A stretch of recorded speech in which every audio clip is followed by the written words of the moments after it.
बागी बलिया के शेर हो, तो शायरी में दम तो रहेगा ही। चलिए एआई से रिलेटेड एक जानकारी आप लोगों के साथ शेयर कर दे रहा हूँ।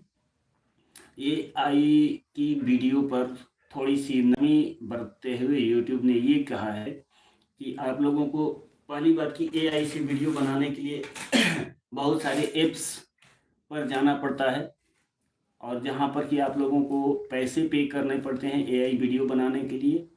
तो अब आप लोग सिर्फ 2 जगह से फ्री में एआई वीडियो जनरेट कर सकते हो।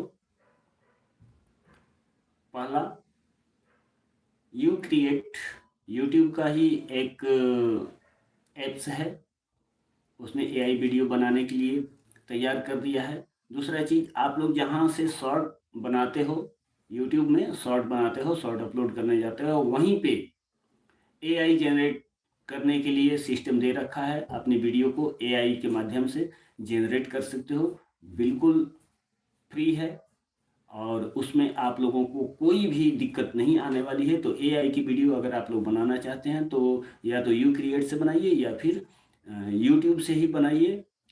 और यू